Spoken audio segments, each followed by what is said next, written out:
আসসালামু আলাইকুম বন্ধুরা, রুমকি ভিলেজে আপনাদের সকলকে ওয়েলকাম জানিয়ে আজকে আমি খুবই সহজ পদ্ধতিতে চিতই পিঠার রেসিপিটা আপনাদের সাথে শেয়ার করব।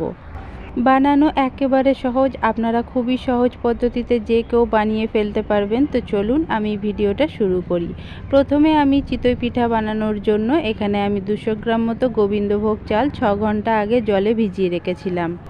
অবশ্যই নর্মাল জলে ভিজিয়ে রাখতে হবে। এখন আমি জলটা একটু ছেঁকে নিয়ে একটা মিক্সিং জারের মধ্যে দিয়ে নিলাম।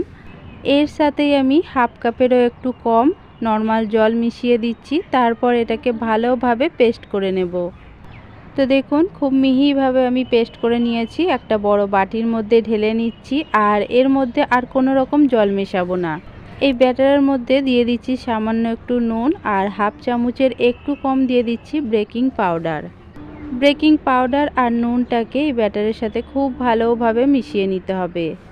তো দেখুন খুব ভালোভাবে মিশিয়ে নিয়েছি। ব্যাটারের ঘনত্বটা আপনাদের একটু দেখিয়ে দিচ্ছি। এবারে আমি একটি কাজ করব, একটা বাটির মধ্যে সামান্য একটু জল আর চা চামচের 2 চামচ মতো দিয়ে দিচ্ছি সাদা তেল। এই তেল আর জলটাকে খুব ভালোভাবে মিশিয়ে নিতে হবে। চিতই পিঠা করার আগে কিন্তু এই কাজটিকে আগে করে নিতে হবে। তারপর গ্যাসটা অন করে একটা কড়া বসিয়ে নিয়েছি। তেল আর জলের মিশ্রণটা দিয়ে এইভাবে একটু ব্রাশ করে নেব। তারপর কড়াইটিকে খুব ভালোভাবে গরম করে নিতে হবে। এখন আমি 1 চামচ ব্যাটার দিয়ে এইভাবে মাঝখান বরাবর দিয়ে নিলাম, আর এই ধরনের একটা ঢাকনা দিয়ে ঢেকে দিচ্ছি 2 মিনিটের মতন। লো ফ্লেমে 2 মিনিট রাখার পর ঢাকনাটা খুলে দেখে নেব। দেখুন কত সুন্দর হয়েছে, আর কড়ার গায়ে একটুও লেগে যায়নি। এখন একটা খুন্তির সাহায্যে তুলে নিচ্ছি। ঠিক একই পদ্ধতিতে আরও একটি পিঠা আপনাদের আমি তৈরি করে দেখাচ্ছি। প্রথমে আমি একটু তেল জলের মিশ্রণটা দিয়ে ব্রাশ করে নিলাম। এইভাবে 1 চামচ ব্যাটার নিয়ে মাঝ বরাবর দিয়ে নিলাম। তারপর একটা ঢাকনা দিয়ে ঢেকে দিচ্ছি 2 মিনিটের মতন। 2 মিনিট পর ঢাকনাটা খুলে আমি চিতই পিঠাটি তুলে নেব। দেখুন কত সুন্দর ফুলেছে আর কতটা জালিদার হয়েছে।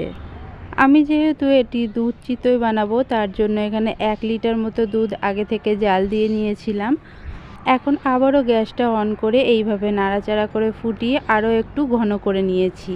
এইভাবে ঘন করার পর আপনাদের আমি দেখাচ্ছি, দেখুন কতটা ঘন হয়ে গেছে।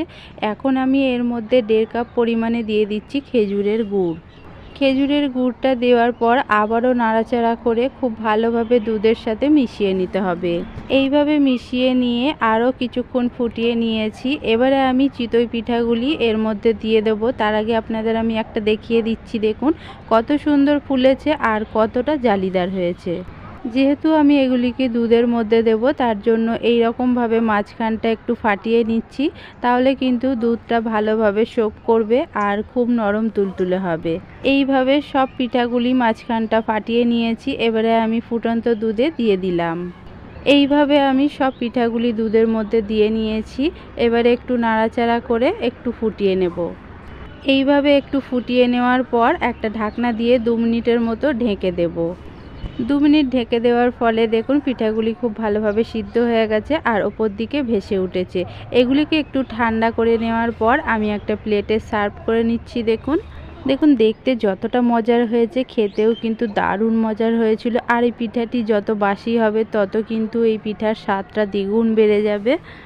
তো বন্ধুরা, আমার আজকের এত সহজ চিতই পিঠার রেসিপিটা আপনাদের কাছে ভালো লেগে থাকলে অবশ্যই একটা লাইক দিয়ে আমাকে সাপোর্ট করবেন।